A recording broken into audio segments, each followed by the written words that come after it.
right, go back to the fucking Ruemmler email. These people, Deef. I know. These people. You got more patience than me, Deef. Do I? You do. If I let it rip, then who would work the board? When it comes to these people, you do. All right, so again, this is September 2014 with Kathy Ruemmler.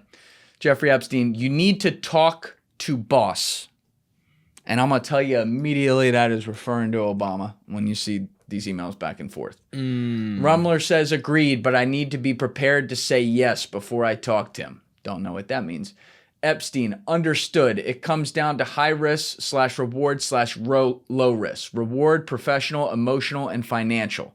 So they're trying to convince him to do something or convince him to not have her to do something because she said, like, I need to be prepared to say yes. Ruemmler, most girls do not have to worry about this crap. Again, you see, like, they're very conversational, buddy, you know, like, tongue-in-cheek. Epstein, girls, puts that in quotes. Careful. I will renew an old habit. This week, Thiel, Summers, Bill Burns, Gordon Brown, Jagland, Council of Europe and Nobel Chairman, Mongolia Press, Hardeep Puree, India, Boris Gates, referring to Bill Gates, like his guy, Jabor, Qatar, Sultan, Dubai, Coslin, Harvard, Leon Black, Woody. You are a welcome guest at any. So he's referring to all his meetings that week, and that is a who's fucking who, obviously, no pun intended. Also, if you think there are interesting people in town, everyone here for Climate Summit, Clinton, Security Council. Holy shit, I'm on redacted for next 30 minutes. The fact that he says at the front of that email, girls, careful, I will renew an old habit to a woman, no less, to anyone, to anyone. Yeah. But to a woman working in the White House in one of the highest positions, talking, I mean, it's not a secret. It's open. It's OD. Let's go to the next email. Kathy Ruemmler. Unfazed. Doesn't look like you are prioritizing your schedule very effectively. So she totally ignores that reference. But she saw it, like we all did. How are you going to manage all that? This is Ungo week, so the boss will be in town too. I'll be here all week. You may get sick of me. Just sat down on the train, so can't talk freely. Wouldn't want to talk to a pedophile on a train and have people be poking around on that. Train? Epstein replies, yes. I will be like the emergency room doctor at Lenox Hill. Put that crazy in room 1, gunshot in surgery, and the quote, cook, unquote. Well, he can wait. I don't know what the fuck that means, but that's just weird. She says, yes, trains exist. People ride them to get from one place to another. Germ factories, however, D.C. today, back in New York on Sunday morning. Reed's guy went down on all 7 counts. That's the next email. So she follows up 7 hours later. It's on the same thread. She goes, Reed's guy went down on all 7 counts. I don't know if this refers to Reid Hoffman, but this is from September 19th, 2014, so maybe some sleuths out there can Google around Reid Hoffman, friend, convicted, 7 counts. Maybe we can actually do that right now, Thief. See if we can find that. But Epstein replies, and that's after turning down misdemeanors, which, you know, he has some experience with this, obviously, at this point. Whoops, there it is. So then she goes, yep, and now he is a repeat offender. I mean, this is...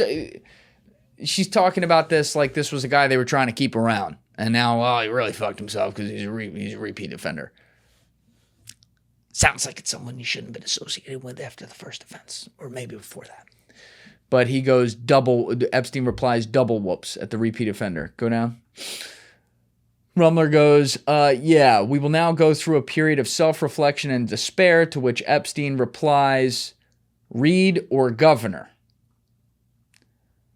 Ruemmler then said, this gets weird. I don't know what governor he's referring to, but she says, Gov is not Jewish. He then says, of course not.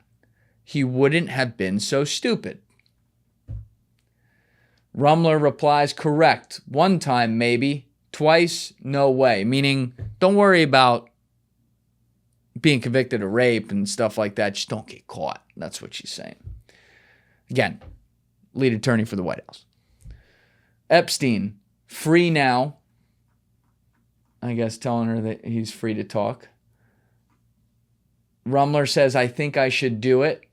Epstein says, let's see how you feel Sunday. So that's, again, referring to that meeting with the boss. She says, good advice. She then says, I don't want to give up my apartment in New York. Keep going. Epstein says, no need to. Call Eric and get a data point. Keep going. I will. The rent on the apartment is significantly more than the monthly salary, referring to hers. Epstein says, how much and who pays now? Ruemmler says, I have so much more info to tell you on Sunday. Epstein says, decision, easier, harder, more complex, referring to that same thing they were talking about at the front. Ruemmler said, and I guess this is after she had that meeting, both harder and easier. He was there because this is now at 8:30 that night. So they've been talking throughout the day and having hours-long breaks while they're doing shit in the middle. Epstein goes, I assume that means harder to say no, easier to say yes. Ruemmler says, harder to say no for sure. Epstein says, try to get a good night's sleep. See you Sunday. Ruemmler says, I will try, and then sends him an email in the middle of the night. Did you read David Brooks today? Okay, referring to the New York Times columnist David Brooks. He is such a close advisor to her. He's also floating the whole, when they're talking about her salary, she's a government employee at the time, so this is going to get, I'm thinking off the top of my head here, Dave, maybe I'm going to mess up my legalese, but if she's on a government salary and can't afford the rent and she's telling that to him, is that a suggestion of like, hey, maybe you can help me out there, which I think is illegal? Well, yeah, of course. That's illegal, right? Yeah. Because she's not an elected official. She's someone that works in government. Yeah, That's the only reason I'm asking. For sure. I'm just smiling because I'm like, yeah, on top of the barrage of illegal shit going on. Dude, they're talking about a rapist and basically saying it's a shame he got caught instead of like it's a shame he's a rapist. I think that's what the context was. Correct me if I'm wrong. It sounds like that was the context of rape charges, who's seemingly related in some way to Reid Hoffman, but we only have a Reid there, so it could be a different Reid. Have to say that. But he's also clearly advising her on high-level White House things. If the boss is not Obama himself, which it really appears it is, that would be my best guess. It's someone very high up in the White House, because she was extremely high up in the White House. And he's just openly, they're talking on a regular fucking email server. It's crazy. About serious shit, and that one was certainly a little coded as well. But the whoops thing is weird. It's not a convictable kind of thing in a court of law, but it is weird, and it is certainly sinister. All right, Deef, real quick, I got to run to the bathroom. We're going to come back, and we're going to talk Joe Kent and get back to some Epstein stuff after that as well, but we got to talk Joe Kent, Iran, and Kharg Island. All right, we're back. So one of the big news points this week was Joe Kent, the director of the National Counterterrorism Center, resigning from the administration and doing so in a resignation letter that he published to his Twitter, that on his Twitter alone has over 100 million views. And when you count screenshots that were posted all over the internet, I mean, this thing has been viewed all over the world because, to state the obvious here, the timing of such a resignation is quite interesting, given that we are in the midst of an Iran war that at any moment could, no pun intended, explode into something far, far worse. I will say this is definitely the most concerned I have ever personally been at global chaos in my lifetime. Even with COVID, you know, I didn't have anything to base this off of because I was the farthest thing from a doctor or a virologist. I remember when that happened in my head, even then, like at the very beginning when we knew nothing, I just had the idea that like, all right, this is not good. You know, some people are going to die, which is tragic, but we're going to get through this. Like this is going to be all right. This is actually something that, you know, crazy to talk like this now with it, but it's something that could unite the world maybe. I don't think I was very right about that. But, you know, it didn't feel like a world ender to me.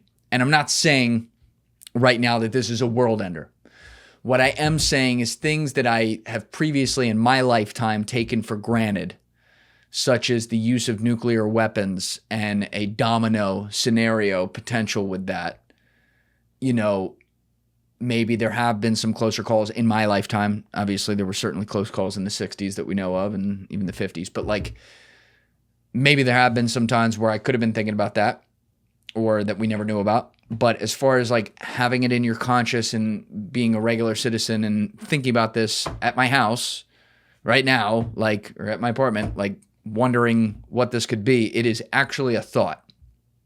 And that's not to be a fearmonger or anything like that. I would like to think cooler heads will end up prevailing here because, as we're going to talk about with some context, this might be one scenario where the dollar sign always running fucking people's opinions might not be the worst thing in the world. You know, that is what these fucking people who make these decisions in back rooms respond to.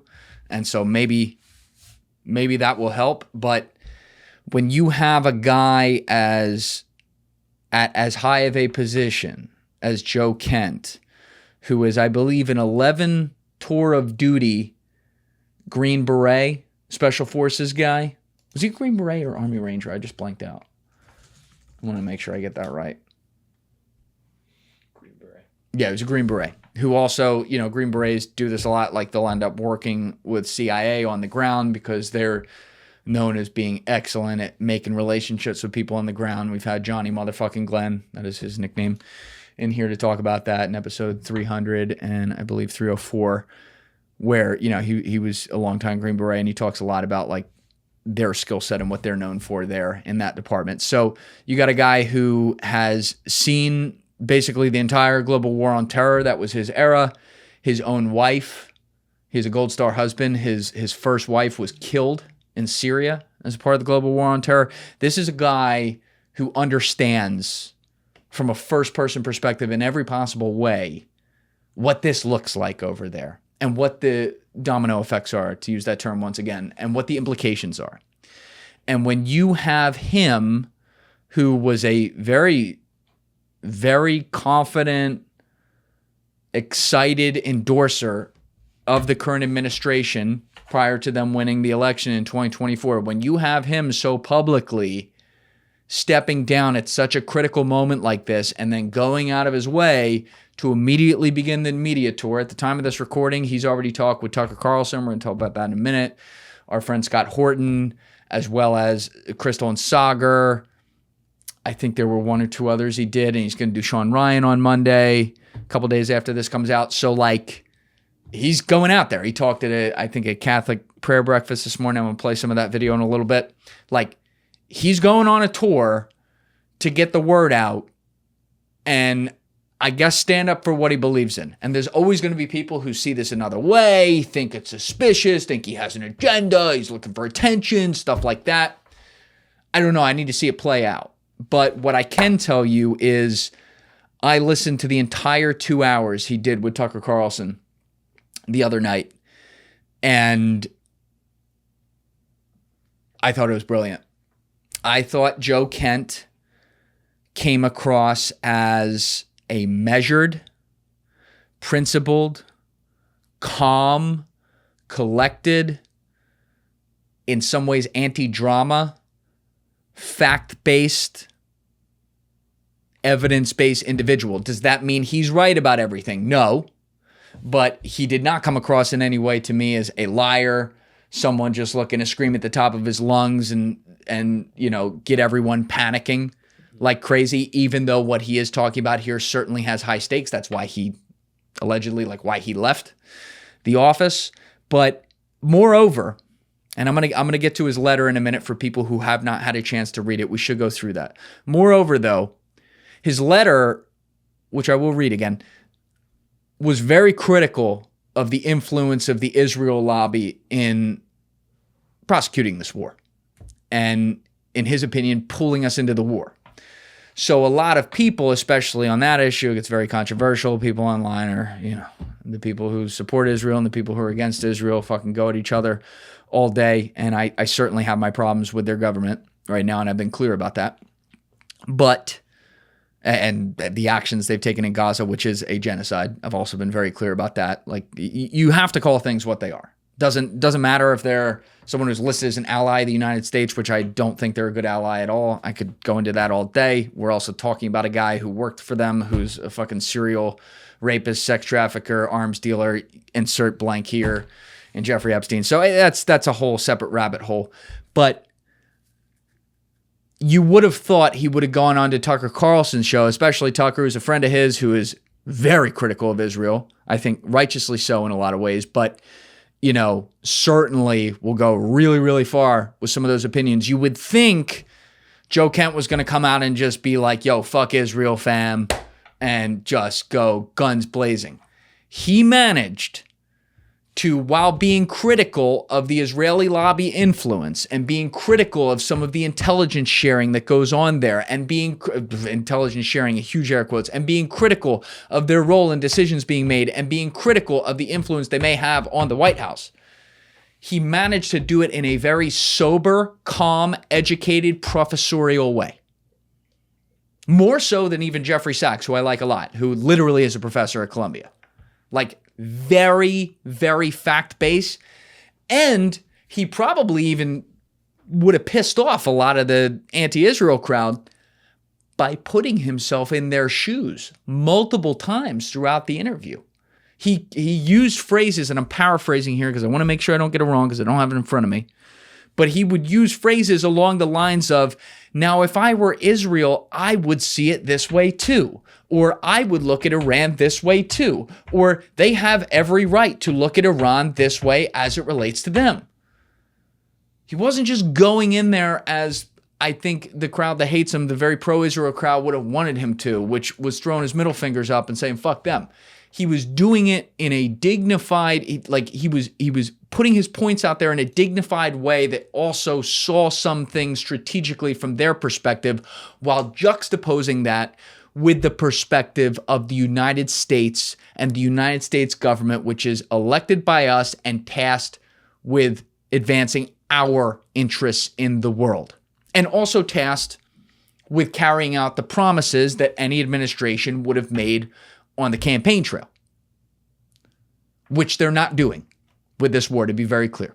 And we covered it in episode 393 when I had the monologue at the end of that, where you have the Secretary of State, Marco Rubio, and the Speaker of the House, Mike Johnson, both huge fucking long-time AIPAC donor receivees, by the way. Yep.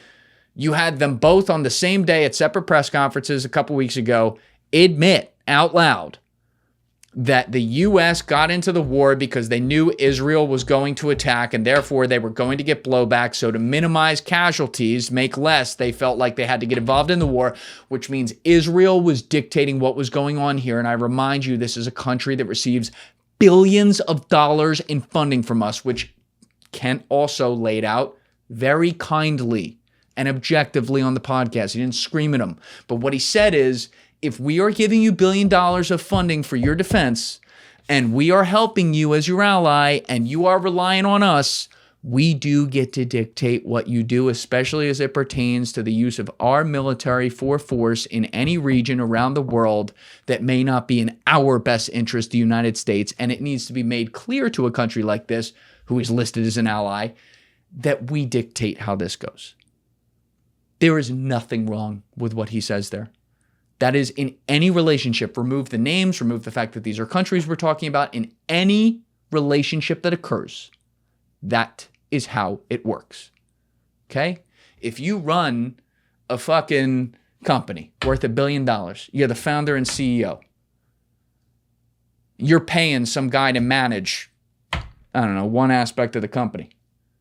Does he get to tell you how you spend your money and where you put all your resources? Fuck no. If he does, he's gone. Suggestions are welcome. And I get to say, if I'm that CEO, I like it or I don't. If I like it, let's do it. Great. If I don't, we're not doing it. That's all Joe Kent's saying. And of course, he's taking a lot of flack. Like I said, of course, people are going to be like, oh, he's an attention whore doing all this stuff. And I hope none of that's true.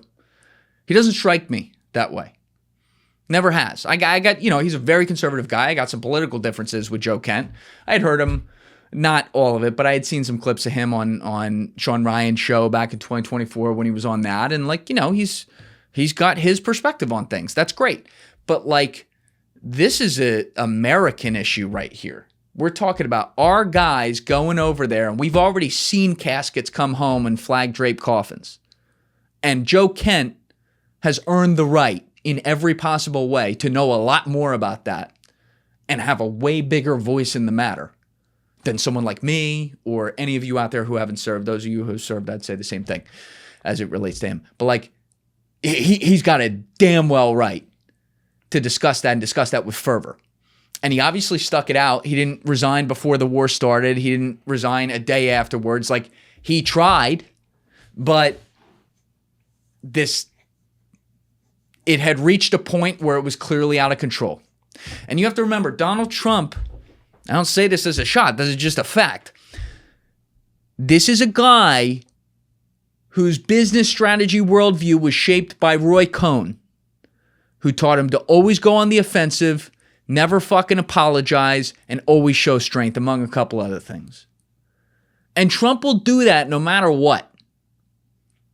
So, yes, and he's very entertaining in doing it. There's no doubt about that. That Pearl Harbor one the other day was killing me.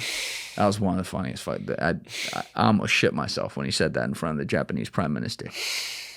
She didn't tell me about Pearl Harbor, okay? Like, that was fucking... That was crazy. But privately, there have been a lot of reports, and I believe them, that he's flipping the fuck out about this. Because, you know, there's been a lot of reports that, for example, they warned him about Iran being able to shut down the Strait of Hormuz. And that's what happened. And now he's upset about it. We're going to talk about that in a few minutes as it relates to Kharg Island. But, you know, he also literally campaigned on no war in Iran, specifically. Yeah. Like, no wars, but like no war in Iran. And like, I guess broken clocks right twice a day. Kamala Harris, in her lines on the campaign trail, said, elect Trump, you're going to get a war with fucking Iran. Yeah. Hey, got to give it to her. Wow. She got that one right. You know, so when you see that, it is very disheartening. Because objectively, when you look through the last administration, to say nothing of the fact that Biden wasn't even alive for all 4 years, just unelected administration in charge. You are talking about an administration that gaslit people on masks, gaslit people on vaccines, gaslit people on Ukraine, gaslit people on censorship, gaslit people on Afghanistan, gaslit people. I mean, the list goes, gaslit people on gender. The list goes on and on. Lies and lies and lies and lies and lies. That is objectively what it was. And as it pertains to this war, I see no difference between Karine Jean-Pierre and Caroline Leavitt, the press secretary for Biden and the current press secretary for Trump. It's lies. She lies like she breathes. It's like a redux to, I mean, Kate Jean-Pierre was just fucking, I mean, it got to the point where it was hilarious.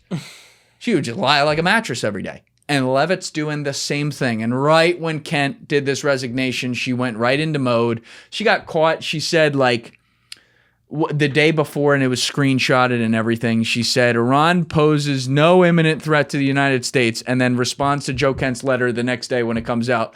Iran does pose an imminent threat to the United States. Get the phrasing right, if that's cool, Deef. I want to make sure I don't mess that up. I'm sure people can help me in the comments with that. But, like, that's a lie. And to defend Caroline Leavitt and Karine Jean-Pierre, you know, they're put in a position where they're told what to do, I guess, in that job, but quit the job. Karine Jean-Pierre wrote a book about it afterwards called like Middle Ground or something, why she's not a Democrat anymore. Don't do that for 3-4 years and then be like, yeah, no, I totally disagree with it the whole time, but I was happy to keep doing the job. Like, you know what you're signing up for. And then if it's way worse than that, maybe leave the job. And Leavitt, you know, you should think about that. You got your whole life in front of you, kid. What's she, like 28, 29? Like, this is a very bad look. Very, very, very bad look. And so I was impressed with Kent. His letter, I want to make sure we read that on the record again. A lot of you have seen this, but can you just pull that up? I already got it. Thief's fucking on it, bro. I don't know how you keep track of all these fucking links. I give you like 70 million links. And come on, there. son. I'm Chinese. All right. Nah, I'm organized, you know? I just keep everything flush. So this is from Joe Kent and the resignation of Trump. President Trump, after much reflection, I've decided to resign from my position as director of the National Counterterrorism Center, effective today. I cannot in good conscience support the ongoing war in Iran. Iran posed no imminent threat to our nation, and it is clear that we started this war due to pressure from Israel and its powerful American lobby. 3 things there. Number 1, 10 years ago, someone ever says that publicly and never heard from again. Number 2, congrats on him for putting that right out at the front. And also, apparently, he had a private meeting with Trump where he discussed the resignation and said this as well to his face, which I really appreciate that. And number 3, once again, because Joe Kent has been on record about this in the past, and he made it clear again, I believe, the other night with Tucker. No one, including Joe Kent, is saying the Iranian regime is in any way good, that they're not tyrants, that they don't kill their own people, that we wouldn't love to see them all gone yesterday. That is not what people are saying here. What someone like Joe Kent is saying is that the world is a really fucked up place, and it's complicated, and there are 3rd, 4th, 10th, and 100th order effects of things. And as much as you want to be the police and help every fucking person who suffers around the world, and trust me, if you got a beating heart out there like me, you want that too. That is not the reality. Give you an example. Why don't we invade China? Because they're killing the Uyghurs. Because it's not smart. I hate that they do that. It bothers me. They do it to more than the Uyghurs too. They do a lot of fucked up shit over there. But you can't just go invade a fucking country with, a $20 trillion plus GDP. And even if they're lying about it, however many fucking hundreds of millions of people they have. That's not how it works. So with Iran, yes, bad regime. Yes, never should have been put in charge. Yes, I hate what they do to their people. Yes, I have advocated publicly for their people to overthrow that government forever, including publicly since episode 129 with Jim fucking Lawler back in December 2022. Probably did it before then too, but that's the last one I can remember at the beginning. Yes, all these things are true. That doesn't mean you go prosecute a war with them because there are there are fucking strategic alliances here that are domino effects. Again, I think that's the 5th time I've used that term, that can make shit a lot worse. And as we're sitting here, we're going to pull up this NPR article in a minute to discuss Kharg Island, but we are sitting here dangerously. I don't want to say on the brink. I don't want to overly fearmonger here. I'd like to think we're still not at the cliffside, but we are slowly walking the plank towards the cliffside of a global economic crisis if we allow the largest place in the world where oil's fucking getting moved to continue to be moving at a standstill, mind you, settling any oil deals they do in Chinese currency rather than the dollar, which hurts. That's a whole, I don't even want to get into that. We got problems. And smart people foresaw these problems. People of average intelligence foresaw these problems. But our government's acting like they didn't foresee these problems. And now they are deploying Marines to the area. And also, when I do have to say this, when I see P. Hegseth, or as, oh my God, what's that dude's name? Kurt Mills, I think his name is. Shout out Kurt Mills. As Kurt Mills has called him Crystal Meth Rumsfeld. I think that's a perfect nickname. I hope I got Kurt's name right. He's on Twitter, but he was the one who coined that. I thought it was fucking awesome. When I see Crystal Meth Rumsfeld get up there and, drop some fucking bar that he thinks is like Wu-Tang Clan-esque, whatever it is for the day. Like, you see the one the other day where he's like, we're sharing the ocean with Iran. We gave them the bottom half. He wrote that down and looked himself in the mirror. Was like, fuck you. God damn it. That's fucking great, Pete. Go get him, Higgs. And then come out there and say this stuff and then use the lives of the service members we've lost to say, oh, we've had a chance to talk with all the families and they've all told us to finish the job. when there are literal news reports of families I'm not saying this represents all families, but at least some of the families talking about how this was, quote, totally unnecessary, and a war that I posted the video on my Twitter. You can go find it. I posted it multiple times. One of the airmen who died, the family went to the local news like, what the fuck? They created you can't just go create a war.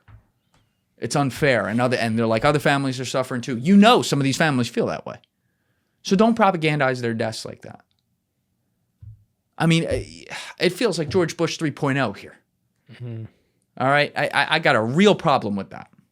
And I do think in the commentary I've seen, like from Joe Kent so far, there's no one who has more respect and reverence for that than him. He's lived it. His wife died. Let's go back to this letter. So I left it off where he started in the second paragraph talking about Israel and its powerful American lobby. He then says, I support the values and foreign policies that you campaigned on, referring to Trump in 2016, 2020, 24, and you enacted in your first term. Until June of 2025, you understood that the wars in the Middle East were a trap that robbed America of the precious lives of our patriots and depleted the wealth and prosperity of our nation. That's true. In your first administration, you understood better than any modern president how to decisively apply military power without getting us drawn into never-ending wars. You demonstrated this by killing Qasem Soleimani and by defeating ISIS, which is something that Joe Kent had supported in the past, including back when it happened in January 2020. And that's something I've been critical of. Qasem Soleimani was a terrible guy. I mean, he's a terrible guy. World's a better place without him. But that was, at the time, a risky move where Iran ended up bluffing, so it worked out. But I was like, why are you poking the hornet's nest? You know what I mean? Mm-hmm. Like, bad guy, help fund terrorist groups, not happy, not upset that he's dead. But like, it's not that simple. That one worked out. What about the next one that doesn't? Early in this administration, high-ranking Israeli officials and influential members of the American media deployed a misinformation campaign that wholly undermined your America First platform and sowed pro-war sentiments to encourage a war with Iran. He's referring to the neocons, effectively. This echo chamber was used to deceive you into believing that Iran posed an imminent threat to the United States and that you should strike there with a clear path to a swift victory. This was a lie, and the same tactic the Israelis used to draw us into the disastrous Iraq war that cost our nation the lives of thousands of our best men and women. We cannot make this mistake again. As a veteran who deployed to combat 11 times, and as a Gold Star husband who lost my beloved wife Shannon in a war manufactured by Israel, I cannot support sending the next generation to fight and die in a war that serves no benefit to the American people nor justifies the cost of American lives. I pray that you will reflect upon what we are doing in Iran and who we are doing it for. The time for bold action is now. You can reverse course and chart a new path for our nation, or you can allow us to slip further toward decline and chaos. You hold the cards. It was an honor to serve in your administration and to serve our great nation. So, first of all, to respond to people like Mark Levin and, you know, the very pro-Israel American media who's called this out and referred to it as anti-Semitic and stuff. Alan Dershowitz did that as well. He called Joe Kent a neo-Nazi. I tweeted about it. A neo-Nazi, Jew-hating something. That's defamation.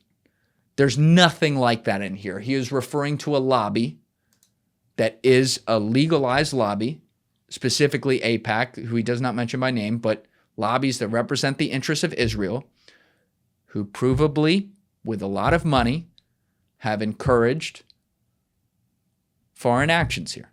There is nothing wrong with pointing that out. He is simply reading a fucking spreadsheet. All you gotta do is read the money. There's nothing anti-Semitic about that. And fuck you for fucking saying that it is. You are only sowing more anti-Semitism across America and other places by doing that. And sometimes I really, as I've said before, I wonder if that's the point. It's gross. You can disagree with him. By the way, if you're Mark Levin, you are free to disagree with Joe Kent or Alan Dershowitz. You can try to beat him on the facts here. No problem. But don't do the labeling shit. That's beneath you. And like, honestly, I know Mark Levin and Alan Dershowitz, and those are two guys I'm picking on because they were publicly saying things like this about it. I know intellectually they're smart guys. Okay, that is below your intellectual line, and you know it. So stop it. But this was a big deal to see Joe Kent do this. And there was one clip I had in there or that I texted you, Deef. You got it ready? So this was, I guess, yesterday, where Joe Kent went and spoke at some Catholics like breakfast or something. I'm not really sure what it was, but I want to play a minute or two of this. And before I do, Deef, can you find a clip? Type in into Twitter, Scott Horton, Joe Kent, Syria or ISIS, and you'll find it. It's a minute or two. You got it? Okay. So I'll let you find that. This one right here. Yeah. So we'll have that ready to go. We're going to play two things right here real quick. Let's start with the first one.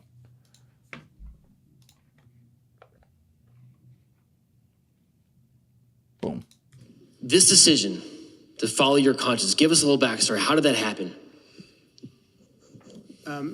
Without getting too much into detail, I just did a long-form podcast with Tucker, kind of laid out the entire politics of the issue. But look, after serving 20 years, mostly deployed to the Middle East, fighting the wars over there, and just seeing how our country had been lied to and brought down the wrong path in those wars, and that we were getting sucked into another one, and that the American people didn't have the full story, and our country did not have a vital national interest in this current fight. I said, hey, I in good conscience can't do this, because that was a promise I made to myself probably 20 plus years ago when I was deployed to Iraq. Once I realized after my first couple deployments that we weren't there for the reasons that our government told us we were there for, I said, if it's ever my turn, if I'm ever an adult in this situation, I ever have a position of responsibility, I will not in good conscience send young men and women off to die on foreign battlefields. Okay, pause it right there. That's all I need. Measured, dude. Principled. I don't see why. Again, you can disagree with him strategically. Yeah, this is America. Like that we can't discourage, even if it is something that a lot of us feel strongly about, which is like we don't want to see another war. I know I feel strongly about that. I certainly have some bias in that department. It is a real red line for me. But like we can disagree diplomatically. Attack him on evidence and merits, if that's the way you want to say it. Don't attack him on labels that are bullshit. Now here's the clip with Scott Horton, because in the letter, Joe Kent refers to when his wife Shannon was killed in 2019. He refers to that as a war manufactured by Israel. His wife was killed in Syria, and the entire Syria situation, he actually laid that out in a lot of detail with Tucker, I believe. I hope I'm remembering that right. But this was a nice snippet right here from our friend Scott, where he kind of, again, without any like prejudice or, you know, even anger at his talking about his wife fucking being killed, by the way, just lays out what the logic on that is. Let's play it. Leaving Iraq in 2011, it was evident that we had basically handed over Baghdad to the Iranians. And so the Israeli lobby said, hey, this is a major problem, because now we basically have a Iranian superhighway, a land bridge that goes from Iran all the way into Syria through Iraq. This directly supports Hezbollah's efforts against Israel. So it was a major problem. And so we had basically tipped the balance of power in the region over to the Shiites. So then the dirty war in Syria was launched, because Hafiz Assad and Bashar al-Assad had always been longtime friends with the Iranians, supported the Iranians, helped support Hezbollah and Hamas from Syria. And so who do we rely on as our proxies inside of Syria? Well, it was by and large the Sunnis and the most radical elements of the Sunnis. There was the Free Syrian Army and there were some so-called moderates, but the guys who were out there and really aggressive against the Assad regime were members of al-Qaeda and then eventually members of ISIS. ISIS got so out of control that we eventually had to go back into Iraq, back into Syria, largely re-empower a lot of the same Shiite militias that we were trying to take power away from in order to take out the ISIS caliphate. That's where I lost my late wife, was fighting the ISIS caliphate in 20. Okay, so effectively, again, Bashar al-Assad, this is a story as old as time, bad guy. No one's arguing that he was a good guy. No one's arguing that. If they are, I would disagree with them. He's a bad guy. But problem for Israel, in their opinion, and so they want regime change there. They have us get involved with setting up it was insane. It was like Mad Max, it still is in Syria, but it was like Mad Max Fury Road, where there was like 1,700 different groups fighting each other at some point. Mm-hmm. I mean, you can't even wear uniforms. You're just shooting your friends. You don't even know who you're shooting. You know, it was just insane what they set up there to create an untenable situation. The economic sanctions came in, turned it into a narco empire, because that's how Assad basically had to fund himself. Joby Warwick's covered that before with me.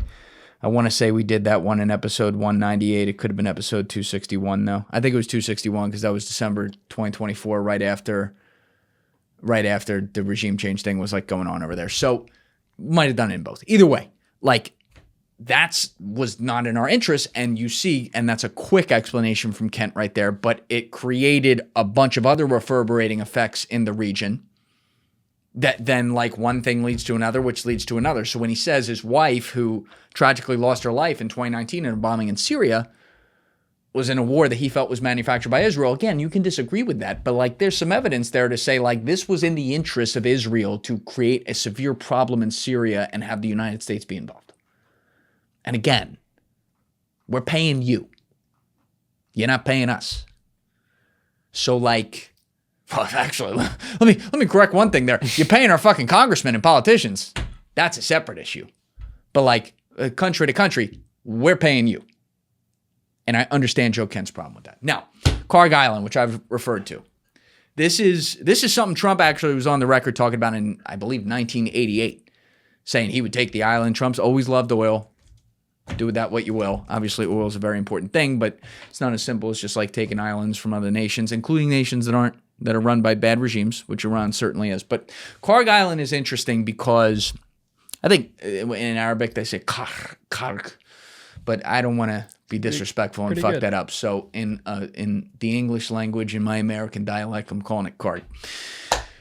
Kharg Island is located not like in Hormuz, but inland, like more towards northwest, I guess, up the strait. Maybe D, if you can pull up a map real quick. And it has been responsible in the past for up to 90% of Iran's oil. How do you say this?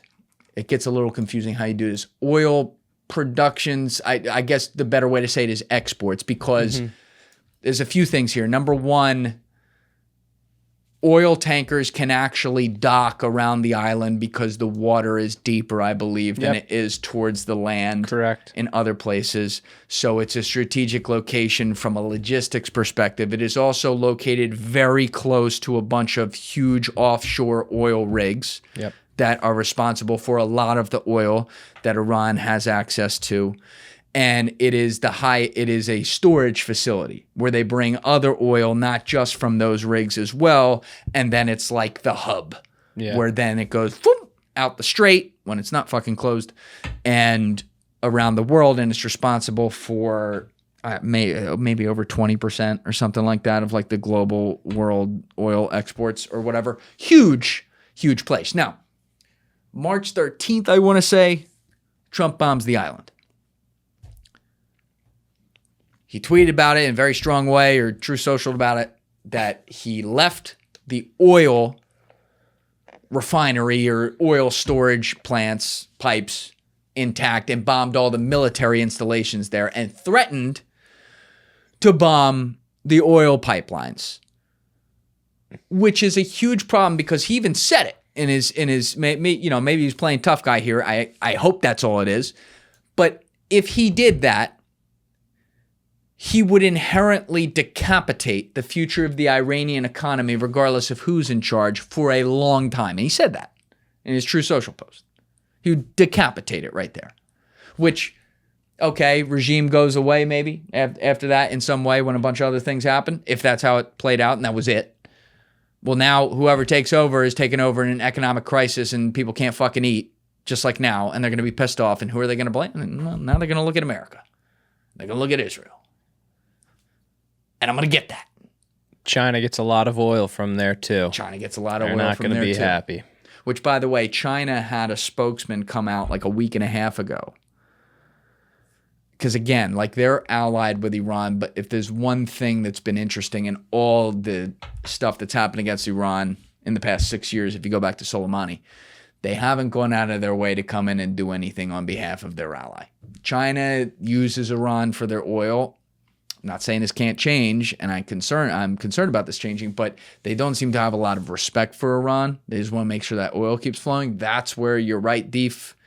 This could get bad, certainly, but like when Iran was responding to all the attacks in the start of the war by bombing U.S. bases in the other Arab countries in the Gulf, China called on them first to stop bombing. Mm-hmm. Now they've called on everyone to stop bombing. I saw that. But at first it was just like, Iran, stop bombing. and I'm like, well, thank you. Okay, cool. But like, interesting that they started there. So if you wanted to propagandize an entire fucking generation, and if you wanted to piss off the Gulf states, which we can't get into that today, we'll have to do that on another podcast. That's a whole rabbit hole. Piss off the Gulf states more than you already have. Yeah, bomb the oil fucking pipelines on Kharg Island. Watch what happens. Go seize it for the United States moving forward. Watch what kind. Okay, economically, maybe if you didn't destroy the place, that would be a huge boon in the short term. But what does that do from a propaganda perspective for the next 2, 3, 4 generations? You're playing right into the Dick Cheney playbook. It's not as simple as like just go be the empire and fucking take. How did that turn out for the British over time? Not great. We should know something about that here. And I know it's not that simple. But I do my best with this stuff to at least look at it from 30,000 feet in the air and say, okay, choice A, choice B, choice C, choice D. Yes, there's really fucking 40 million choices right there. But if you could amalgamate a bunch of them into 1, 2, 3, or 4, that's what you're looking at. And with this one, I see a lot of reverberating effects that could come out of that. And it feels completely unnecessary. So at the moment, of course, based on everything I've heard, shout out to Joe Kent for standing for principles. I'm going to look to see what he does moving forward. Looks like he's going on like every fucking show.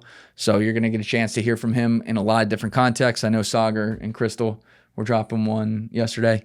So, you know, and it sounds like they talked with him about some different things that hadn't been talked about in the other interviews. But check out Scott Horton's. Definitely check out the one with Tucker as well. It was certainly impressive, regardless of what you think of Tucker. I don't know. People have different stances on him to the extreme out there and whatever, but like thought Tucker did a good job and it was a very, very informative sit down.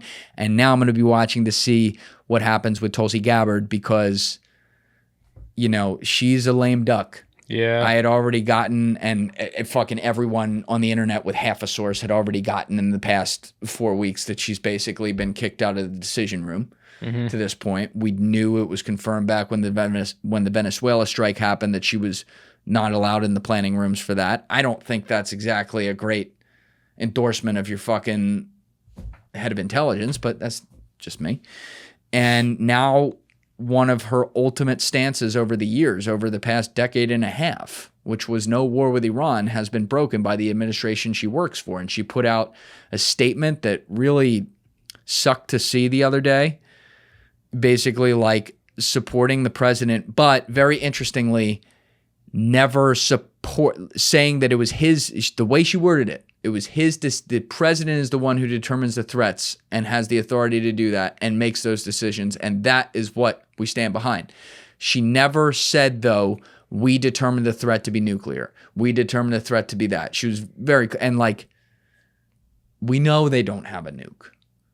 All the intelligence is pointed to that, perhaps with the exception of the intelligence Tel Aviv decides to show the United States to get them to do what they want us to do, which Joe Kent talked about in that interview with Tucker.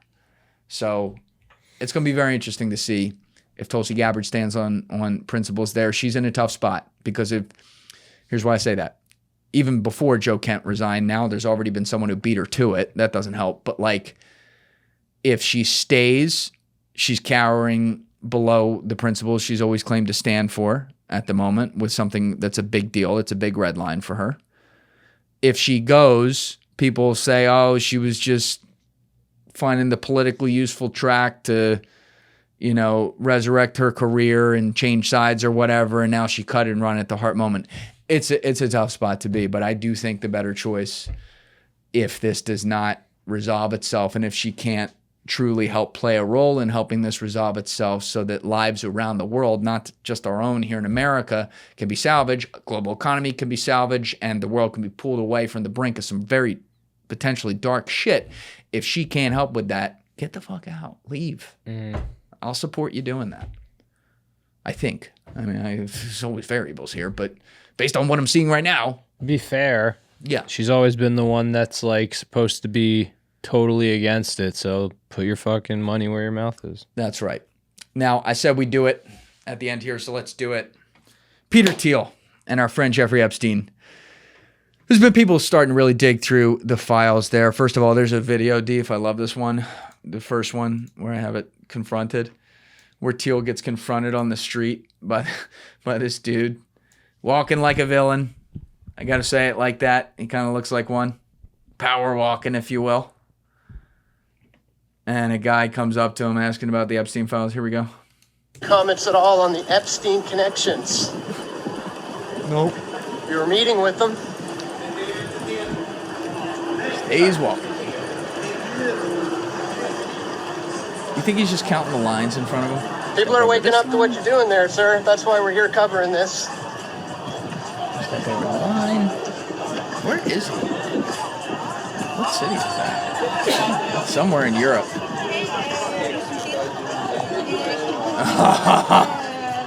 Yeah, he did that in Rome, close to the Vatican. All right, that's good right there. But good. Citizen journalism. He was respectful, kept his distance, and asked questions that the guy wouldn't answer. And, you know, we're talking about a guy who, through the files of what we know so far, gave like somewhere in the neighborhood, Epstein gave somewhere in the neighborhood of like $40 million to, was talking with a bunch beginning in 2014, all the way up until a month or two before he was arrested, that being Jeffrey Epstein, in July 2019, and who clearly, you know, we've talked about the target that Epstein clearly had on Elon to try to get him. Thiel was another guy he had a clear, like, ooh, I got to talk to him. And it's interesting to hear Whitney Webb, the longtime researcher of the Epstein case and things beyond it as well, who, as I said last week, has been very vindicated by a lot of things in these files, for sure, and deserves a ton of credit for her books, One Nation Under Blackmail, Volume 1 and Volume 2. There's a lot of things that are provably, seemingly, there's a there on them. But she's talked about this in some recent interviews I've seen on clips on Twitter where she's like, there's no need for an Epstein these days, which could open up a whole rabbit hole. Like, did they finally say, well, we don't need him anymore, give him up? Maybe. But she's like, there's no need because you have a company like Palantir, which can just do everything that you used to need a human being to do. Go look into your tech data, suck up everything about you, and be the big brother, if you will. I don't know if she used that term, but like that's what she's describing here. And of course, with Peter Thiel, we're talking about the guy who founded that company. So interesting to see Jeffrey make such a leap at him and also get his buddy, ex-Prime Minister of Israel, Ehud Barak, we've played that tape on a previous episode, to learn all about this company back in the mid-2010s and try to get a spot on the board, like trying to wield their influence. But you already got it up here, Deef. This was a tweet I put out a week or two ago. Just, like a lot of you, I always use that term, 30,000 feet in the air, but you try to zoom out. You try to just see like the paper trail. Just like the headlines, the money, and without going all the way down this estuary right here, trying to figure out every tree that's back there, and all the way down this one over here to do the same thing. Just look at the river itself and say, where's this motherfucker flowing? And when you see headlines from across, across a 3-year period, something like that, 3 to 5 year period. First one's 2017. Peter Thiel advises the president while Palantir plays shadow CIA. That's from the beginning of Trump's first administration. Next one. May 2024. Peter Thiel invests in Polymarket political betting platform, but the future of gambling on elections remains unclear. So they're trying to get everyone to gamble on everything in society. And this is while he's also playing shadow spy chief with his new company and cozying up to the administrations about it. Next one from August 2024. The U.S. will very likely fight a 3-front war against Russia, China, and Iran. Palantir's Alex Karp says. I remember I did a live on that back in August 2024 and I fucked up the audio. So we never got to keep it up and everything. But like Alex Karp, who's a seemingly crazy person, the CEO of Palantir, certainly comes across that way in clips. You know, that New York Times, I believe it was, profile on him, which was really the first of its kind at that time. And now you see him everywhere. That's very interesting. Very interesting. They just like suddenly really came out of the shadows and kind of astroturfed himself into existence. That was a very telling expose about his psychology, who he is, what he's about, what drives him. And now you can see a lot of videos of him talking and hearing it as well. And he's certainly an unbalanced individual. But to call something like that and be in the moment we are right now, a year and a half later, that sends a little shiver up my spine. Next one, Dave. All right, this is from Wired in September 2025. The real stakes and real story of Peter Thiel's Antichrist obsession. So let's review here. We got him setting up a shadow CIA Palantir. We got him setting up, investing into the gambling infrastructure, which has really gotten out of control. And I support legalized gambling, but like everything else, seemingly, it's almost like there's a deeper Trojan horse there going on. But he's investing in the gambling side that involves politics, which also, you know, harkens back to, I don't know, September 11th, 2001, when some certain people were betting on stocks, airline stocks ahead of 9/11 surreptitiously. You got to wonder if now, when we see all these weird trades about predictions in the markets where people are making millions of dollars an hour before something happens, you got to wonder about the people in charge of that infrastructure. Then you got his CEO talking about a three-front war that would effectively be East versus West, with Iran as the proxy in the middle and fucking China and Russia on the other side a year and a half ago, and here we are. And then you got him talking about the Antichrist and going around and giving lectures in literally the shadows of the Vatican itself about what that is. And, you know, not a great PR look, but I see things like this and I see a guy who's off, to say the least. To say the very To least. say the very least. And who seems to have some long-standing, not great ties, and who, you know, for as smart as he pertains to be, or it claims to be, talks about weird shit with Jeffrey Epstein. Can we pull up the Secret Society one? Yeah, society. This is an email from February 6, 2016. And it's a whoops. And someone puts whoops as the caption outside of it. It wasn't on email. Okay. But February 6, 2016, Jeffrey Epstein wrote, Peter Thiel loved, all caps loved, the Secret Society idea. He has done a lot of work on the concept, all failed so far. And then Redacted responds with a smiley face and says, let's do it. Done a lot of, I mean, Peter Thiel's in the Bilderberg group. He's done a lot of work on the concept, all failed so far. What were those concepts? What was he like? Was he just like, yo, we're gonna, we're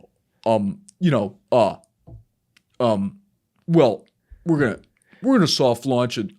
He always looks like he just snorted an 8-ball the night before too. Like his bags eyes are under beady. his eyes. Like he's just been drinking and doing blow all night. Yeah, for a guy who has apparently like such crazy health standards to the point that like his assistants send out all his dietary requirements. I like don't before. believe that. I just can't believe like And like he looks unhealthy. Yeah, like minus his face, like he looks in shape, but like exactly. You look at his face and you're like, you're unwell. Yeah.